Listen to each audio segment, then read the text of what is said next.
how Oyo is being built out, you really are using capital as a moat there. It is very defensible. I mean, let's face it, you raised $1 billion and now you have this major promoter financing happening, and you also have the blessings of SoftBank.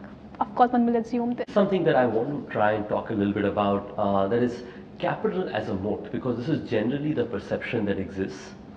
I believe fundamentally, companies that receive capital long term are dependent on performance and the value they create. And I would like to take 30 more seconds and talk a little bit more deeper about it. Sure. If the companies which claim that capital is the only reason or one of the primary reasons why Oyo is able to make a difference, they could have gone raised capital as well. And capital is not raised on the back of anything but past performance along with unique competencies of the business. So I would like to make sure that the credit of Oyo's impact should be given to the 20,000 plus Oyopreneurs on the ground fighting every day, just using the excuse of saying that because we were able to raise capital, companies don't raise capital if they don't create value. They might create temporary capital once in a while, but long-term sustainable capital attraction comes from performance. And that's something that we are absolutely committed to. We had tough days, and multiple outlets wrote about us. And at that point of time, also SoftBank was a shareholder. It's not as if we were winning then, but we improved our processes, we got our company in order, and in the last 3 years, we are today making a bigger impact than we ever have. So that's very important. That is, of course, companies need the resources, but the ability to attract resources consistently only comes with long-term performance. That's our learning. About the expansion plans, you spoke about this big vision getting to China, and you kept on sort of mentioning this, that you really improved your processes and you're on a high performance path in India. Give us some sense there of your trajectory, and then we can sort of pan it out to expansion plans then. Sure. Look, Oyo is now increasingly a global company. So you can find an Oyo hotel in Himachal Pradesh, Sichuan in China, in the center of Jakarta, in center of London, or even in a village in Iceland, or a village in Italy, or in the United States. So if I were to break down our revenues worldwide, roughly a third of our revenue is India, a third of our revenue would be China, 20% or 1/5 of our revenue would be United States and Europe, and then the rest of the revenue would be Southeast Asia and Middle East. So it's truly a global company with an ability of being able to make a positive difference in India, China, United States, Europe, Southeast Asia, Middle East, which are some of the most impactful geographies worldwide. Now, the reason why we've been able to get there is because of our 4 secret sauces. The first one is traditional hotels take months or years to be able to make a decision that which building they should procure. Oyo Hotels is able to make decisions real time, that what will be the revenue, what will be the cost, what will be the operating margin, and hence be able to give the potential proposal to the asset owner to join our chain. The second one is a renovation. We renovate our assets very quickly while using data science, like we were just talking about a little while earlier, that we know what interior design gives us the best increase in revenue. The third is operating of assets. We operate our assets by means of over 14 Oyo Skill Institutes which run in India, by which we've given jobs to over 100,000 young people in India who come and work at our hotels to deliver the right service. That is because of which over 90% of Oyo's revenue is repeat or word of mouth. Hence you don't see Oyo on television, but our occupancies keep rising. And the fourth is yield management. We change our prices over 60 million times a day, which ensure that we are getting the best yield per square feet across our ecosystem. Making it very simple, we know how to get a building at the right price, which is sustainable, renovate it fast, operate it well, and fill it up. These are 4 things that we understand, which is very special, that allows us to be able to grow so quick. You're still loss making right now. So is there a path to profitability, or intention to be profitable is a more important question I wanted to ask you.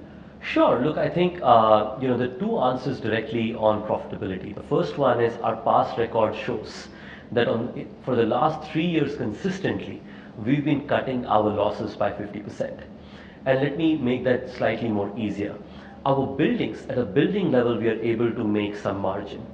And that margin, if it continues growing to significant scale, that will lead to operating efficiency leading to profit. Do we have a guidance of the timeline we will get to profit? Maybe we will not be able to share that. But as a company, we believe to the extent we keep being able to bring assets, provide a good quality of service and get the occupancy and make sure customers keep coming back, we will eventually be profitable. And my second question really is about this culture. I could just see you're being pulled into all directions. One day you have here, and now you have this global operation. So how do you maintain this one company, one culture, one ambition? It's really like talking about the Amazon philosophy, one planet, one e-commerce. Yeah. And you have a vision almost like that. So how do you maintain this culture semblance throughout? Culture is built when you recruit people, when you appreciate people, and when you tell people what they should be doing to be appreciated or be more successful. I think a lot of times you'd see that the walls of most companies look roughly the same.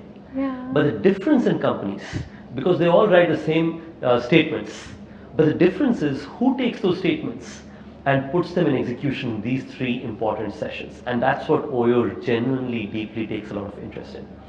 Now, with the ability of being able to make sure in these three situations we make a standard culture worldwide, of course we have to be respectful to each geography's different cultural boundaries that the country has, but Oyo having its own culture has to mash up with that. And with that view in mind, I think what we've been able to see is there are two primary things that enable us to make it happen. First is great leadership bandwidth. One is the ability to make sure that you're highly engaged. So I spend a lot of time being engaged with our people in sharing the learnings about what works, what doesn't work. And sometimes, even if I know they're going to make a mistake, I let them make the mistake if it is small, because people learn by making mistakes better than you just telling them. And that has also been a very positive difference. So sorry about the long perspective, but the short answer is good teams, and good teams is the only way of building great culture. So what are your expansion plans? For instance, where do you go from here? And give us the exit scenario. It really looks like that you are prepped for a listing, right? So I think the growth continues to be very attractive. Our company is growing 4.5 times on some billions of dollars of revenue run rate, which is a fairly significant scale. But from our perspective, we're less than 1% done when we think about better lifestyle for 3.2 billion people worldwide. So our goal today is very mission and business performance focused. We are not focused on what will be the other scenarios. So what are your revenues like right now? Sorry to interject. So last time we publicly disclosed, which is a couple of months back, our revenues would be close to 3 billion. And in terms of listing, give us some sense on that. Look, we have a strong balance sheet. I hope the regulators will approve my, investment also very soon. So our balance sheet will further increase. Now, with that size of balance sheet and a clear plan, I think we're only going to be focused on business performance rather than any of the other things. There's no reason to consider a potential listing right now. I think, Ritesh, one has always wanted to understand this entire concept about circle of competence, right? Your core really is hotels and inventory management, but now you're getting into co-working spaces. There are reports about you getting into coffee businesses. I'm not sure how true they are, but are you trying to get out of your circle of competence? And is it also driven by the fact that you have such high valuations and you have to keep justifying the growth story to your investors? I wanted to understand this. So there are two parts. I think the first one is largest parts of our revenues are our core businesses, as we call Oyo Hotels and Homes. So that continues to be the case. So I'm starting by answering your second question saying that, Sure. Hey, does this help your valuation? It doesn't, because valuation is linked to your potential free cash flow in the long term, and your free cash flow is linked to what businesses are your biggest businesses. So that's one, and those businesses continue to grow very aggressively. But the next question, I completely agree with your point that companies should be focused on the circle of competence. But the circle of competence that the companies have, rather than what people make it out to be. We have 4 key competencies: ability to get real estate at the right price, renovate it well, operate it good, and fill it up. Something I have been saying for last 4 years. But invariably people still assume that our competence is hotels. Now, what does that mean? We run the leading banqueting company in India. We run the leading co-living company in India. In all of these, there are 4 things you need to do. You need to go and get the real estate for the right price. You got to renovate it fast and operate it well and fill it up. That's essentially what we're doing. You are kind of 25, right? And you're growing at such hyper growth. Does it sort of get like boring or intimidating at times? No, I guess it helps because you know that you have enough period to be able to make sure that you see the impact of the growth. But that said, I think my personal view is I have never felt like when I'm in a room, whether I'm a certain age. I think in Oyo's meeting rooms or even external meeting rooms, I've always felt like age is just really a number. So now I want to understand from you, like two key learnings that you have had in your Oyo journey. What would that really be? Two things. It's hard to say because there's so many of them, so I have to prioritize. The first learning that I have is making sure that when you have an opportunity, always use the perspective of risk versus regret, because opportunities knock your doors only a few times. If you don't take it, you can't blame others for it, which means that lot of times I look back and I feel that when we were going to launch in China, our management had lots of discussions and everybody came to the view that we should go into it. But I was still worried in my heart, saying that should we try and do that? India is doing very well. We have a long way to go. And then, the global expansion ever since. I think our learning in the early days was if we executed in China and we did not do well, maybe we'll learn a lesson or two. But if we did well, that was great. But if we did not try at all, we will always have regret that why did we not try at all? So that's one. The second thing that I've learned is perseverance. Great companies are not built in a night. It takes many years of effort, and my belief has been there is always light at the end of the tunnel if you have sincere effort for many years.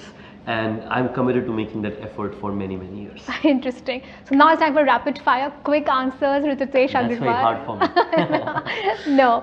So my first question to you is that if you were to go back in time and change anything about Oyo journey, what would that be? I would change nothing. To start Oyo in 2019, what would really change? I think, it's a hard one. What would really change if we started Oyo in 2019? I think I would bring my team sooner together. When you're thinking about innovation, how sort of you think about that as a philosophy at Oyo, future, keeping an eye on that, and innovation at present. How do you marry the both? So when you meet Oyo leaders across the floors here or any of Oyo's offices, you'll hear an interesting word called micro-innovation.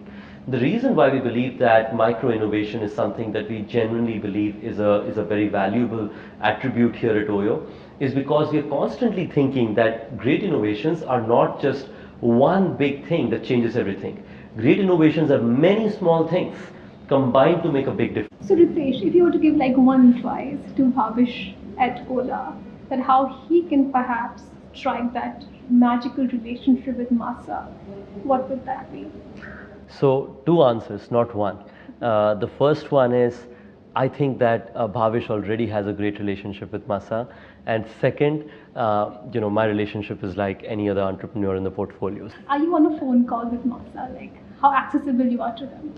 I think like any other entrepreneur, I could write to Son explaining about why I would like to reach out, and then I would have the ability to speak to him if there is something that really needs his time. Creating long-term and sustainable value, Ritesh puts it. That's a wrap up on the Startup Diaries. So time to see you next. Goodbye and good luck. Thank you, Ritesh. Thank you. Thank you, Shrija. I really enjoyed this.